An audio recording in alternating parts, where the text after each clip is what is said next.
আমি তো চলে আসলাম মাহি আক্তার পেজ থেকে পাখি আপু আর হচ্ছে গিয়ে পাখির রান্নাঘর থেকে পাখি আপু।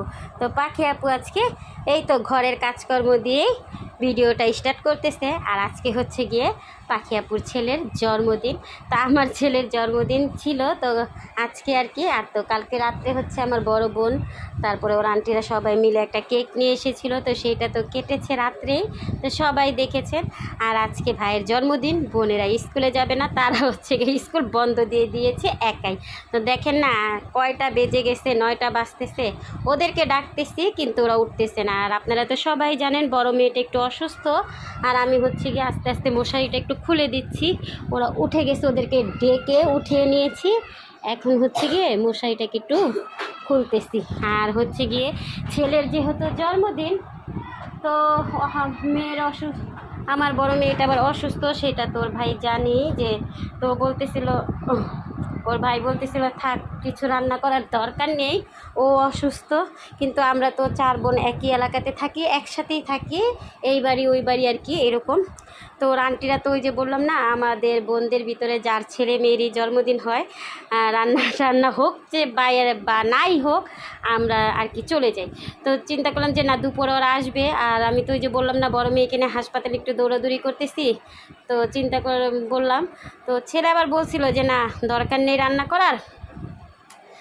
পরে আমি আবার বললাম, আমার বোনেরাও বলছে না রান্না করার দরকার নেই, আমরা এইভাবে একটু আইসা চলে যাই। পরে চিন্তা করলাম যে না একটু রান্না করি, তো একটু পোলাও রান্না করতেছি। ওর আজকে জন্মদিনের একটা দিন, আজকে রান্না না করলে কি আর হয়।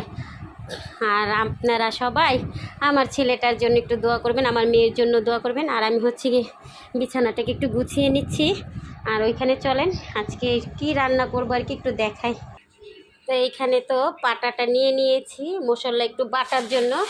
এই তো মশলাটা বাটবো, বাদাম শাহি জিরা এগুলো নিয়ে আসছি, পোস্তদানা জায়ফল জত্রিক এগুলো একটু বাটবো।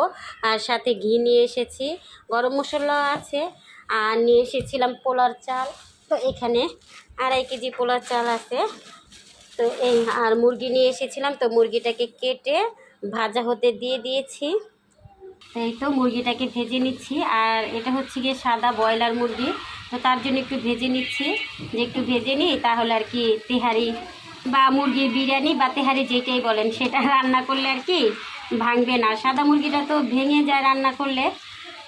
এই তো এখানে মুরগিটা ধুয়ে নিয়েছি, ধুয়ে পরিষ্কার করে নিয়েছি, আর অল্প অল্প করে ভেজে নিচ্ছি।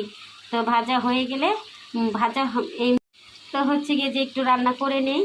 আর এখানে এই মুরগি ভাজা হতে হতে এখানে মশলা বাটাবাটি করে রান্নাটা করে ফেলবো। আর ভাজা হচ্ছে, তো এই মুরগি ভাজা হয়ে গেলে আরও কিছু মুরগি আছে, এখানে আরও কিছু মুরগি আছে, তো এইগুলোকে একটু ভেজে নিব। তারপর হচ্ছে মশলাটা বেটে মুরগিটাকে রান্না করে নিব। তো বিরিয়ানি রান্না আজকে আর দেখাবো না, কারণ ভিডিও অনেক বড় হয়ে যাবে। আর আমি মুরগির বিরিয়ানি অনেক রান্না করে দেখাইছি আপনাদের সবাইকে, আজকে একটু কাজকর্ম আছে। এটা তো আমি অতটা ভাজবো না আর কি। তো মুরগিটা এটা ভাজা শেষ, এটাকে উঠিয়ে নিয়ে তো আরেক কড়াই দিয়ে দিব মুরগি ভাজা হওয়ার জন্য। মুরগিটা ভাজা হোক আর রান্না শেষ করে নিব। আর আজকে হচ্ছে কি বিদায় নিয়ে নিব বন্ধুরা, কারণ রান্না আজকে আর দেখাবো না। আর বিরিয়ানি সবাই রান্না করতে পারে, আমার থেকে ভালো রান্না করতে পারে। আর হচ্ছে কি বিরিয়ানির অনেক রেসিপি আমি দিয়েছি। তো আজকে ঘরে একটু কাজকর্ম আছে, তো ভিডিওটা আর বড় করব না। এই তো মাংসগুলো ভাজা হয়ে গেলে তারপর হচ্ছে কি বিরিয়ানিটা রান্না করে নিব পাতিলে। তো সেটা আপনাদের সাথে অবশ্যই শেয়ার করব বিরিয়ানি রান্না শেষ হয়ে গেলে। তো শেষ ফাইনাল লুকটা অবশ্যই দেখাবো বন্ধুরা। সবাই আমার আর আমার মেয়ের জন্য আর আমার এগুলো ভালো লাগে ব্লগগুলো, তাহলে লাইক কমেন্ট শেয়ার ছোট বড় থাকবেন কোন পাশে। আল্লাহ হাফেজ বন্ধুরা। এই তো আমার বিরিয়ানিটার ফাইনাল লুক, এই তোমার বিরিয়ানিটা হয়ে এসেছে।